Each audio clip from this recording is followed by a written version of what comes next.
We are definitely at more and more risk every single day. Unfortunately, the people in those seats now are low paid. They don't have the skills. They don't have the knowledge. They probably don't want to learn. They like basically being data entry people. I was trying to help them, but I was trying to help them in the wrong way. I think that was kind of a mess. Probably still is a mess. Some people don't. Some people don't care about that, and so it kind of goes wasted. Let's speak about some mistakes you faced during the optimization and systemization process. My biggest mistakes have stemmed from assuming everybody was like me. People care more about things that I don't care about. Sellers have an ego. I know it up here. I didn't know it from my heart. You had to be extremely intelligent, which I'm not. In terms of problems, how do you eliminate your problems? I don't know. Like think of it like sugar. You know, you eat sugar and you get that dopamine hit and you feel great and you just keep doing it and you feel fantastic. And then all of a sudden the consequences start to pick up with you and you know, you got weight problems, health problems. It is not something production people want to do, and I don't blame them. Who I am, you are way out of my league, man.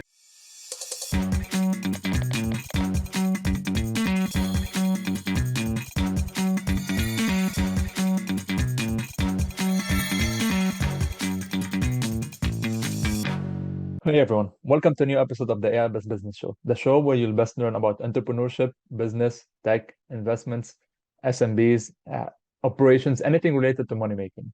Today with me I have Joshua.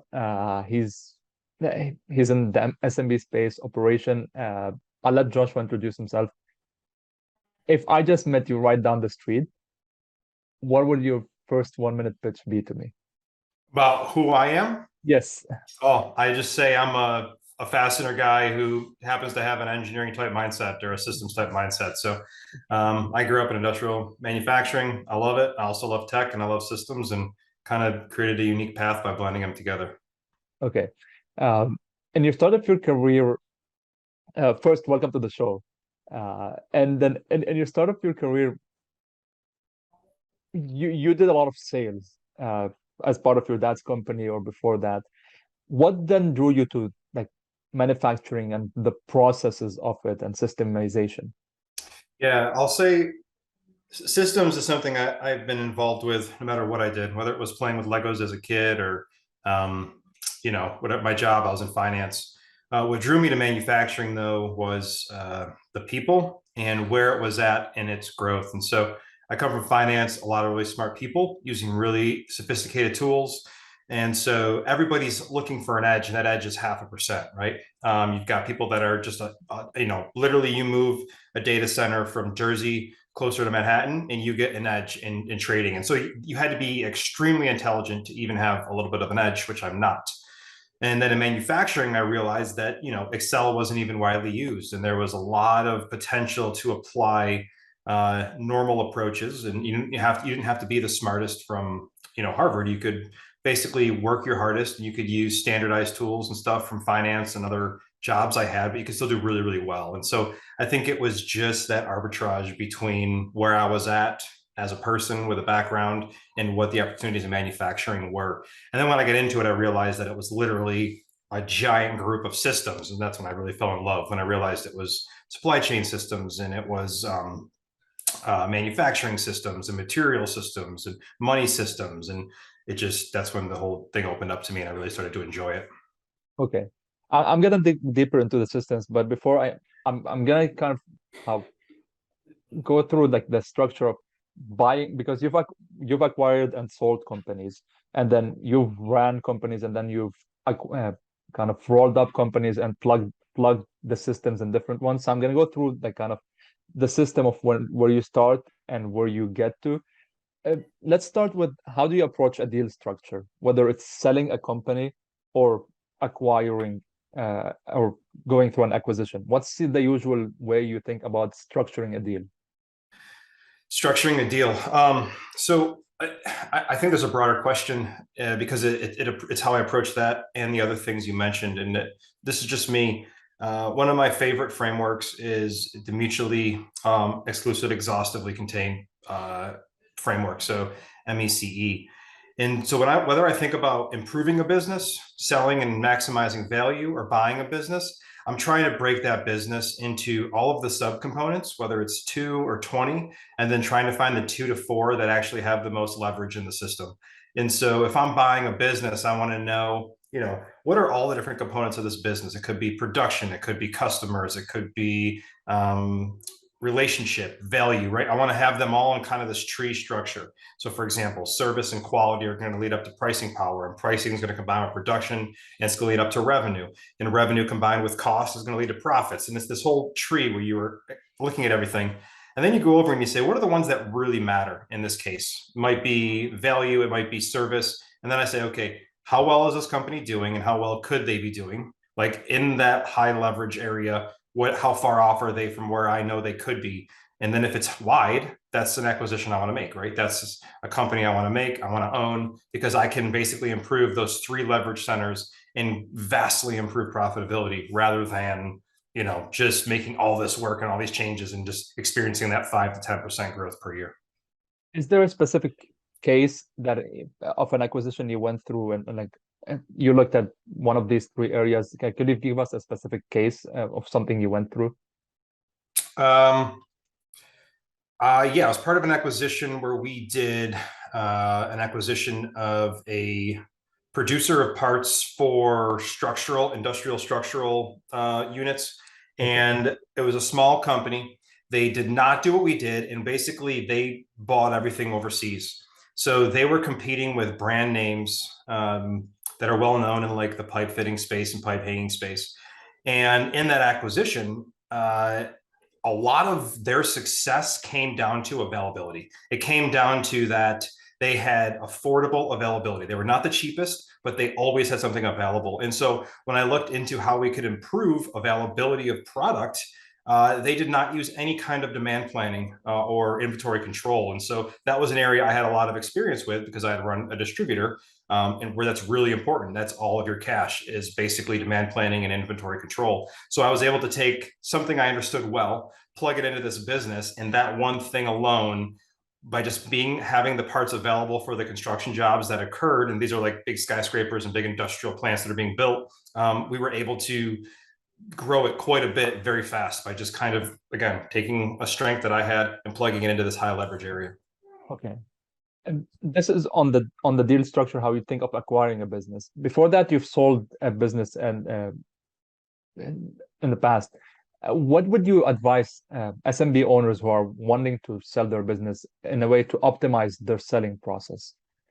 Yeah.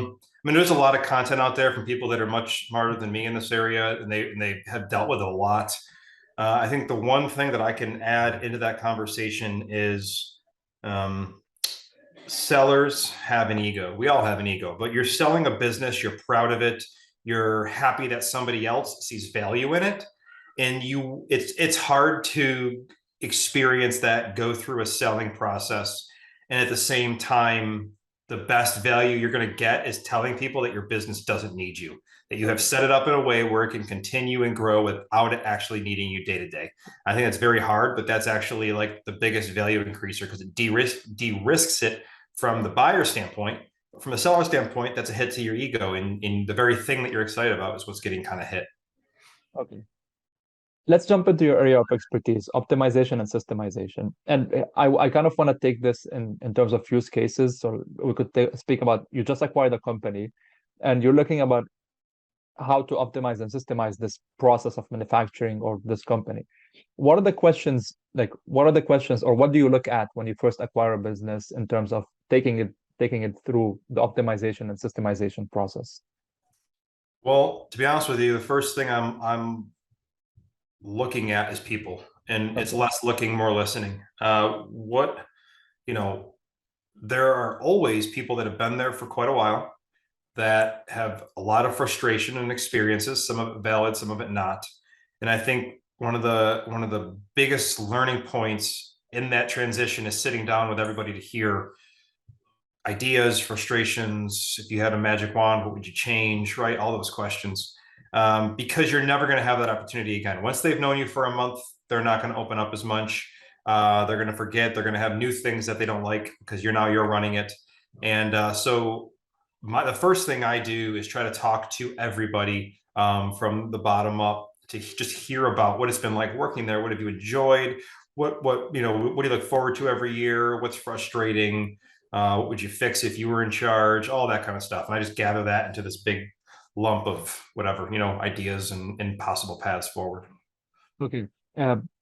When you're sitting down with these people, each one has different input, different data. How do you organize this data to know what are you supposed to work on first, and what is the most valuable path for you?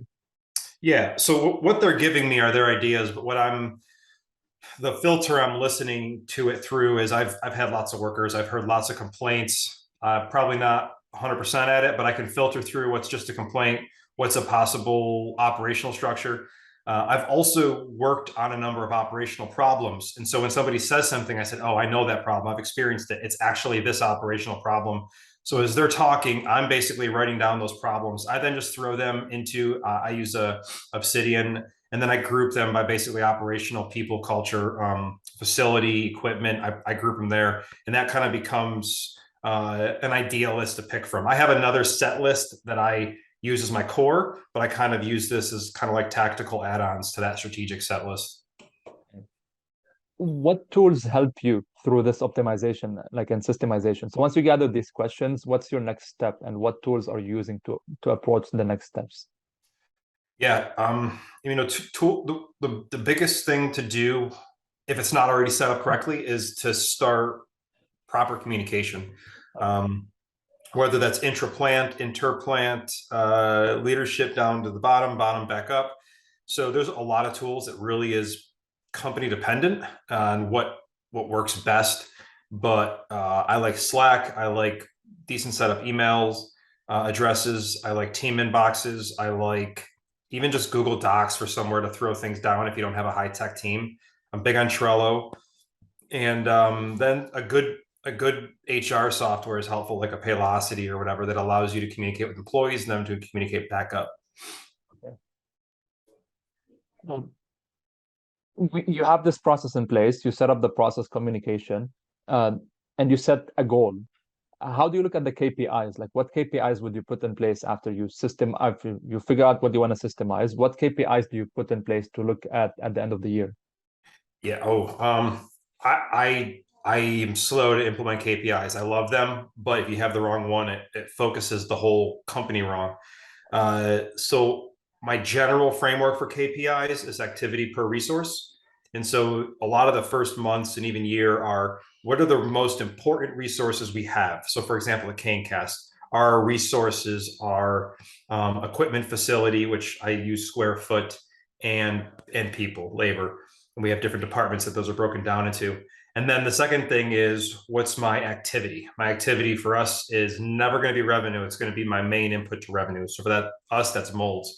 And so I'm looking at my main activity, molds, per equipment, per square footage, per labor hour, per worker. And then also another resource that we added recently, because we realized how important it was, is time. And so we're doing molds per minute or molds per hour or something like that. Okay. For people who don't know what's Canecast, could you please give us an idea of like what do you guys do? Or like what's the type of the business you're running? Yeah, absolutely. So Reg Zeller started Canecast back in 2016. He acquired a company called Ermac Foundry up in Minneapolis, and all we do is make pour metal parts. So we are a good old fashioned foundry, and we stick to non-ferrous aluminum, and we are probably going to grow into other verticals besides casting in the future.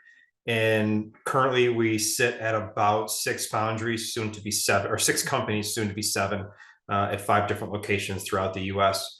And yeah, we're just rolling up the foundry space, basically. Did you join as a president early on, or did they acquire a bunch before you joined? They had Ermac for years, and then they had just added 2 more right before I came on. Basically, they added 2 more. I think the current guy didn't like it expanding, and so he decided to leave. And that was when they invited me in to kind of come take it from basically running multiple foundries to just running one foundry multiple times. Okay. You came in, you optimized the first, let's say, the first foundry, the first warehouse. How did you take this process and jump it into all the other 6 or 7 of them? Yeah, I think we're still doing that. There were no real systems followed. It's a lot of tribal knowledge, which is common to the foundry industry and in general, the smaller manufacturing industry. So what we did was basically look at who was the best at what. We call that best practice extraction. Kind of set that up into what we call templates. So we have a molding template, a factory template, a part repair template, a manager template. And then we took those templates and we've been folding them back on each individual plant and trying to get, people that are weak in certain areas to get stronger by comparing to the template, coaching them, paying for training, whatever it is that we can do. And so I think that's been our first step, is basically creating a systematic approach, what we call a playbook, and then sharing that playbook with all the foundries and then iterating that playbook through further acquisitions. Okay. And the reason I'm asking is I work at a company that manufactures oil for asphalt, and we basically manufacture emulsion. And the base company bought out two other companies. So instead of having 3 plants, now they're at 12 plants that's manufacturing. And the integration and up until today, and that both acquisitions happened 5-6 years ago, and up until today, they're still trying to figure out how to systemize all the plants to work an exact identical way, in such a way that if I'm an employee, I'm working in California, I could jump on to Washington or to Arizona and then have the same system that's over there and be able to get plugged into the system. And this is why I wanted to hear more of like, what are the ways you approach this type of problem or process? Yeah, so that's less a problem, more an approach style, and there's all different ways, right? You could be decentralized and centralized. You can be autonomous. You can be basically dictatorial or hierarchical. It's all based on kind of what works. And so what you're talking about is high centralization, where there is one standardized process that is pushed down so that you have the interchangeability, right? And that is really useful in scale. So if you're scaling a business, the more interchangeable people, processes, roles are, the less risk you have in any one breakage point in that company. We are not trying to scale. So we're trying to scale in size, but not the individual plants. We purposefully want to, we call it that we're building a network of foundries, right? Or these small nodes all over, not one node that we keep getting bigger and bigger. And the reason is because that gives us a different kind of agility, which we think is going to be successful in the current supply chain environment. All that to say, we don't want our plants interchangeable. So I just got off the phone today. One of the guys doesn't like the pay structure that we have. He doesn't like how our incentive program works. And we have it across all the plants. And he said, I want to do X, Y, and Z. And I said, you know what? It's an experiment. Let's run it. So we've got all of our plant managers trying different things. If it works, we bring it to the other plant managers and say, hey, this is working. Let's do this. Okay. But we don't force anything. And our plants all look, 50% alike, but 50% different too. Okay. So in kind of your plan, you don't want the plants to look 100% alike. You want to keep this kind of differences. Yeah, we want our managers to run their plant and bring their individual strengths to bear on that plant. We have one guy who's really good with community, and his plant does some really interesting things. But if we made that across all the plants, I don't think they'd get the same effect as a guy who runs a second plant, and he's a little bit more rigid and he's got rules. And if you don't follow them, you're out. Okay. And again, I don't think the first guy could pull that off. I think it would be bad. So we want these individual plants to run with their individual managers. They're incentivized to do well, and the accountability is with them too. So we like a decentralized production process and a centralized data and decision-making process. Okay, that makes sense. Let's speak about some mistakes you faced during the optimization and systemization process. Like, you came to a plant, you were trying to apply these metrics or these processes, and you had some mistakes or like significant mistakes that caused trouble. Do you have anything to share there? Well, yeah, I mean, every week I've got something to share. I think my biggest mistakes have stemmed from assuming everybody was like me, in that they were incentivized by the same things and drawn to the same end goals, and that's not true. And so I assume everybody wants an equity-like stake. I assume everybody wants to increase output. I assume all these things. And so I can create conversations, incentives, whatever it is along those lines. But some people don't. Some people don't care about that. And so it kind of goes wasted. And other people care more about things that I don't care about. So work community and group events, stuff like that. And so I can turn a blind eye to that. It just doesn't occur to me. And so I think a lot of my biggest mistakes, problems so I ran a couple of these plants for small periods of time, and just having a hard time getting everybody together was around not understanding, or I should say, I know it up here. I didn't know it from my heart that like different things matter to different people. And so I needed to consider that, have more hard conversations, do more listening. And I was trying to help them, but I was trying to help them in the wrong way. Right. Okay. You were trying to help them in the way you thought they wanted Yeah. help, but they wanted a different. They wanted to get paid, leave at 5, go back home. You wanted more probably, or like something of that sort. Yeah. We kind of got to, okay, we acquired a bunch of like facilities. We processed them, systemized them. Now I'm manufacturing something. How can I get into an adjacent market, or how should I approach adding another product that I could use? Like how can an SMB founder look at, okay, I have 3 manufacturer plants and I'm manufacturing pipes for construction. How can I get into an adjacent market? I mean, it's still an acquisition. It's just a strategic one. So you would create your what your balance sheet and income statement would look like together. That one that I told you about was a strategic acquisition where we went into industrial structures. I think the key is, again, what do I do well, and is that a weakness of this company? It's question one. And question two, if we fixed it, does it have a high leverage effect on income and profits? And if those two are yes, then I think that that's a good strategic acquisition. Okay. You spoke about income and profit, so we're kind of going into financials. If on the financial side a little bit, what are like 3, 4 metrics that every SMB in the manufacturing industry should be looking at? I don't know. I've always measured different ones depending on where I was at. Again, it's cash increasing, cash flow, not profits, but actual cash flow increasing. Measuring how much of your key resource. So for us, that's going to be labor as a percent of sales and metal spend as a percent of sales. And so I think those are kind of the key things I watch. Are costs staying in control? Are the subcomponents of revenue, so again, whatever your main production unit is, and then your pricing for that unit, are those in control? And everything else tends to just be one-offs each month. Okay. Running Canekast now, and before that running different like manufacturers, there's a lot of like supply chain logistic issues. How do you deal with those? Like how do you optimize for those in terms of supply chain and logistics? In terms of problems, how do you eliminate your problems? How do you have a processes in place? What type of processes do you have in place? Yeah, that's a whole talk right there.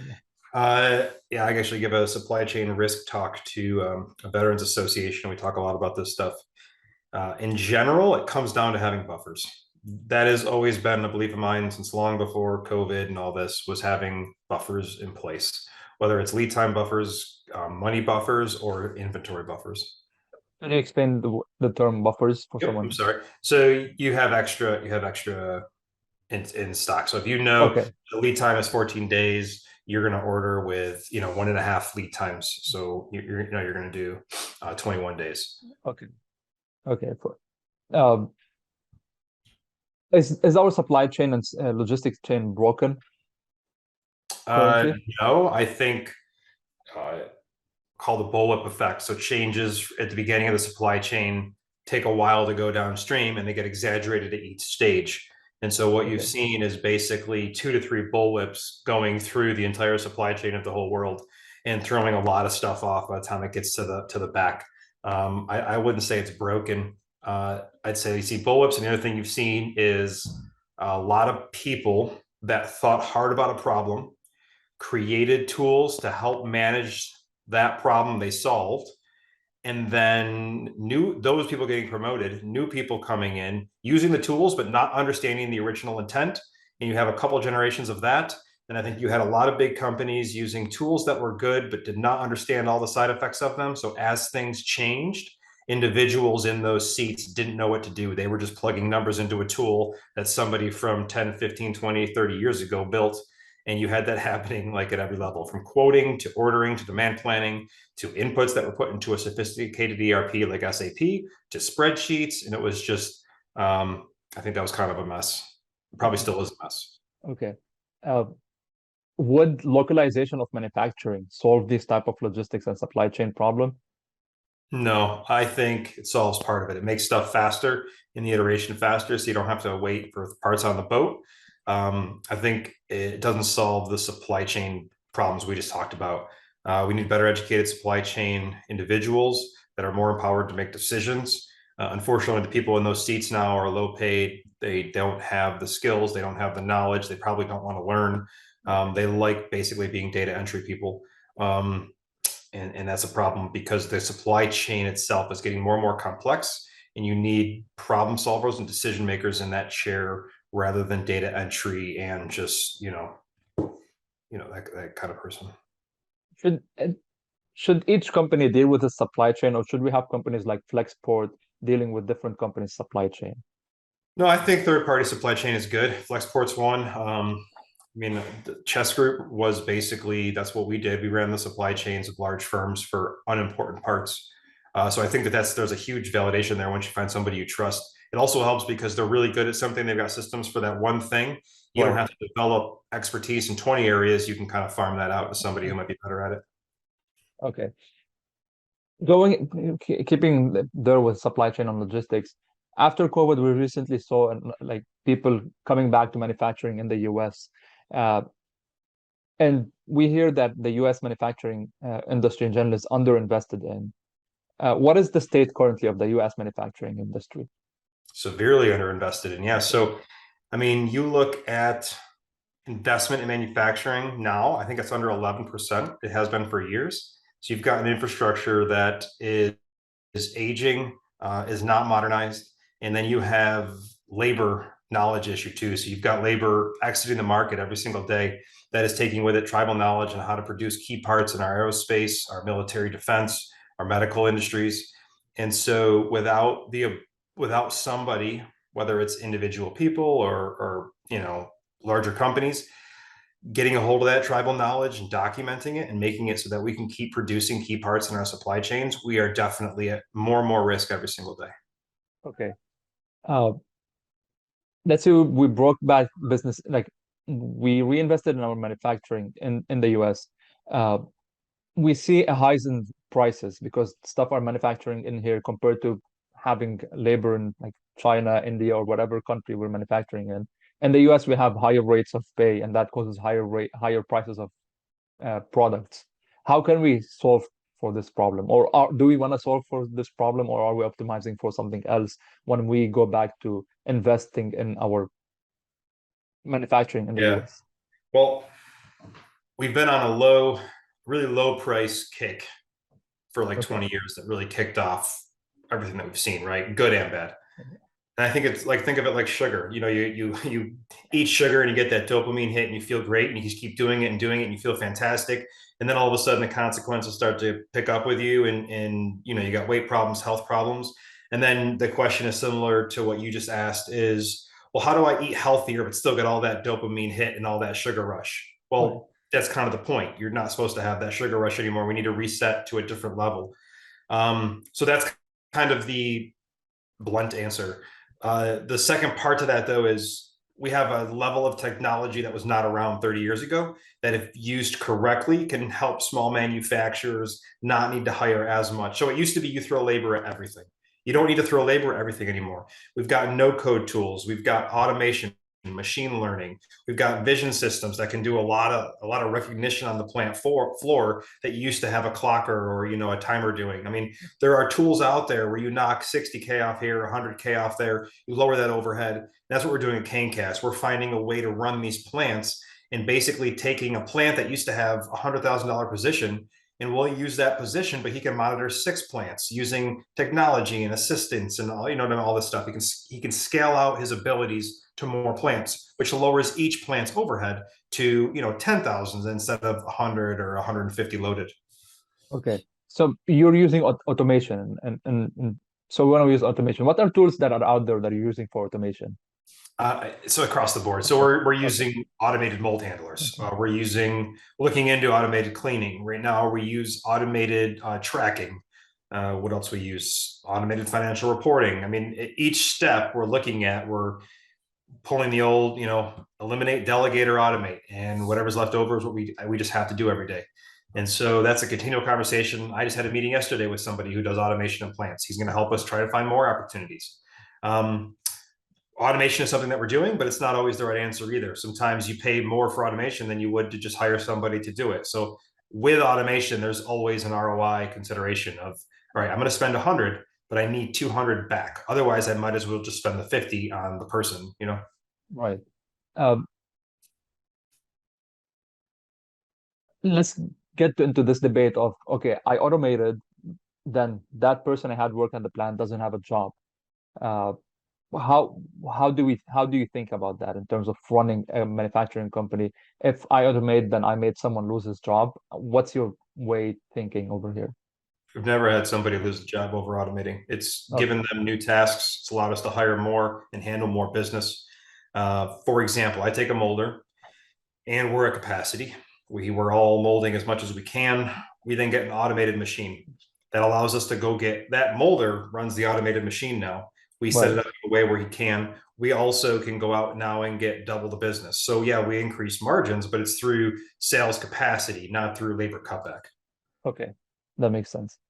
Uh, if you were at a government position or someone who had a say in our manufacturing industry, what do you think are three or like couple points that our government should be looking at in terms of improving or investing in our manufacturing capabilities? You are way out of my league, man. Okay. The government machine is so complex. There's so many things we don't know, and just stuff that affects other things. It's like looking at a macroeconomic system. Okay. The complexity there. I know that it'd be nice to. It's easy to say like, yeah, these three things would change everything, but those three things have second and third and fourth order consequences that are going to mess something else up, and then you're going to have 8 problems instead of 4. So I stick to the business side. Okay. Uh, I kind of want to go back, or other than Canecast, if we're looking at the manufacturing industry, what other type of manufacturing interests you, or you would be interested to dig in? It all interests me. I like things that are niche, so that's not widely done. Right now, what we're doing, you could say, isn't niche, but being in it, I know that it is. We specifically deal with non-scale plants, so we're dealing in operations that aren't scaling. It's a very small part of an important part of the basically the manufacturing infrastructure of the U.S. I like aerospace for the same reason. I like medical device for the same reason. I like firearms and military, and I like specialty metals. Anything that's smaller and niche and has a lot of kind of knowledge wrapped up in its production. It can't just be automated or written on a piece of paper and handed off. Okay. Um, when you're coming in and doing this optimization, are you taking this like there are certain workers who have been in the industry for so long that they know the process? Are you taking this process, documenting it, and having it there for you to stay with, for that information to stay with you on the long run? And kind of what I'm asking here is there's someone past in the day that knew how to manufacture this certain type of metal, this specific specialty metal, and he gave the knowledge to someone else, and this knowledge kept on going down. Uh, could we be at a moment where this knowledge just disappearing? What could we do about it? Yeah, it's definitely disappearing. I know of a few plants where people are leaving, and the customers don't really know what they're going to do, how they're going to get the stuff, the information. What we can do is we can start thinking about. So you talk to a lot of these guys and say, you can't teach this. This is 30 years of experience. At 100%, they're absolutely right. 100% of what they can do is 30 years of experience. To get 90% or 80 or 70, you absolutely can mimic it and start to write it down. So what we've done is we've divided making, for example, we've done, and again, this is back to that tree diagram that I think about everything in. Right. We have broken it down into sub-steps, and those sub-steps into components, and those components into skills and operations is what we call them. And we've got it down probably through 250 to 300 operations to make a mold, which if you looked at us make it, you'd see us basically make sand, pour metal in, knock the sand away. Wow. But Okay. if you look at the subcomponents, there's 250 to 300 things going on. And so then we wrote a way where we could write down each one of those for every single mold made. 2 things happen. One, for each product, we've now got a really detailed kind of process list of what to do. The second thing is you start to see similarities. For example, you see that all the parts that we do best are poured at a certain temperature. The parts that we have problems with are poured at a different temperature. So now you have data that you can look at, compare, and say, hey, you know what? Let's lower the temp on this problem to these other ones. Excuse me, and we can start to hopefully make that better. So I think the key thing is basically thinking about restructuring learning, not as I'm going to give you the art of making this mold, but there's 250 things that matter with this mold. And let's go through and get all 350 of those. And then we'll be 80% of the way there. And then we'll create a little reference doc on tips and tricks from the operator. You can do that in 2 years. And at the end of 2 years, you've got most, but not all of that tribal knowledge.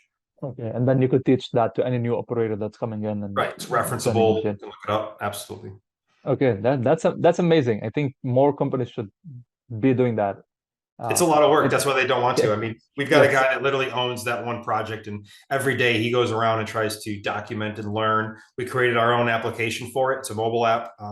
So he can grab any kind of data point and he has a place to put it. And he's been slowly filling that out over time. And it's time consuming. It is not something production people want to do, and I don't blame them. So yeah, I understand why people don't want to, but it's essential. Okay. What's your plans as Josh for the future? Where do you see yourself? Do you see yourself still at Canekast? Do you plan on expanding or doing something else? Where do you see yourself in the next 10 years? My vision will be the same. How I'm accomplishing it, I don't know. But my vision is to help rebuild manufacturing here in the US, specifically at a non-scale industrial niche. So Canecast could move into other verticals. We already are working on taking, I call them machines that support us, turning them into their own companies and putting them off so they support us, but other companies. Okay. But the mission will always be industrial B2B manufacturing. That's what I love. It's what I know. It's what I've been in for a long time. And it'll just be continuing to work in that field and create that infrastructure, that base layer in the US that allows all the really smart people to buy simple machine parts and fasteners and build whatever they invent. But I'll never be one of those really smart people, but I'd like to help rebuild the foundation for them. Okay. Here's something. You worked in China. You've been seeing how they do stuff. You've been in Mexico and in the US. What are similarities and what are main differences between all these kind of manufacturing hubs? Or let's say China and the US. What's the main differences? Yeah, I'd say the main differences were from culture and economics, not so much from the way the factory was run. Those are just second and third order consequences. In China, you had for a long time a lot of capital flowing into infrastructure, and you had a group of people that had the freedom to work and were able to recognize the fruits of that labor. And that created a very hardworking group of people in China with access to infrastructure they never had access to before, that just built factories and roads and just this crazy manufacturing layer that we saw spring up over 15, 20, 30 years. Mexico, you have a different thing. You have cheap labor. You have proximity to one of the largest consumers in the world, the US. And so down there, you've got a thing where basically you've got space, you whip something up, you just throw a ton of cheap labor at it, and you get it up to the US where they then assemble it and do all the kind of intricate things. Okay. And so I think what you see in those spots is indicative of macroeconomics and culture. And then the same thing in the US. We have a culture of more leisure. We have a culture of less technical education. And I think you're seeing that problem with what we just talked about, with an issue with tribal knowledge, an issue with people wanting to learn this stuff. Everybody's, service-based tech, consulting, knowledge, doctor, lawyer, like all this stuff, right, is what everybody wants to do. And so both the pros and the cons of each country, I think, are coming from the culture and the economics of each country. And so it's going to be on us to somehow change, in the US at least, the economic incentives, the cultural norms for what it is to be a manufacturer. Less about what we picture from the 50s and 60s, and more about what some of these new age factories like Hadrian, or even there's a local guy who makes masks here, Lloyd Armstrong. And so he like the kind of facilities that they're building. Okay. And I asked this question. I was watching American Factory on Netflix the other day, and from what you end up seeing is there's a huge cultural difference between the Chinese and then the American. And I didn't finish the show yet, but you could see an obvious culture difference in terms of how people work, how they want to approach their work, and unionization and all these different type of stuff. Um, if I'm new, if I'm looking at the manufacturing industry in the US and I want to get into it, what's the best approach for me to get into the industry? Everybody's different. It really depends on what it is you want to do. So I'll give you some ideas. There's a guy I know, Everest, who's working. Brady, Yeah, he's working at yes. Hadrian. He's working just base level, but he's learning the whole thing inside and out. And that guy is paying attention to everything. I mean, he's paying attention to how things are done, why they're doing things, just because he wants to know and he wants to understand. Me, I started in a small fastener shop. It was everybody has like a leg up, I say. Everybody has a unique advantage in life. Mine was that my father had already owned a fastener shop. And so when I finally came around and realized that that was my leg up and started working with him, that was my in. And just learn whatever you can about whatever in you have. And then once you're in, though, it's very easy to move, right? Once you gain some knowledge, you start to understand manufacturing. A lot of the principles stay the same. It's just materials and specs change as you go. So if you want to get into it, just really any manufacturer, big or small. I mean, ours was really small, and was still able to learn a lot. Here's a question some of the viewers might be listening to and be asking: does manufacturing pay well? Can, if you produce, yeah. If you don't produce anything, you're going to be a low hourly worker and get washed out and keep going from job to job. It can produce well. So people, anybody in management, owners, even like line leads are looking for people that can problem solve, fix, and want to get more parts out the door. And so it's not just about working harder and sweating and putting in OT. It's about saying, hey, you know, we keep drilling these 4 in.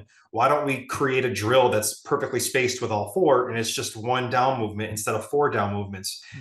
Just thinking through that. Somebody that thinks like that isn't thinking, how do I get people to work harder? He's thinking our system could be better. And that system improvement mindset, that person will make more faster than probably anybody else on the line. So yes, it can pay well. We have guys that produce that make over $100,000 a year. We have guys in that same job that make $30,000 a year.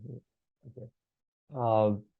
Josh, amazing episode. I kind of did this whole episode in terms of starting at acquisition, selling, going down to optimization, expanding.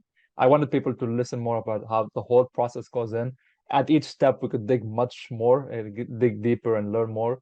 But thank you for the knowledge you shared. Thank you for all the content you put out. Any plugs in you want to put? Are you guys hiring? Any new projects you want to announce? Feel free to do so. Well, we're always hiring, looking for smart people, dedicated people, ambitious people, or just individuals that want to work. So yeah, Canekast is always hiring. And other than that, no, my only plug is reach out to me on Twitter, and happy to help any way I can. Thank you very much for being here again. Thank you. Appreciate it.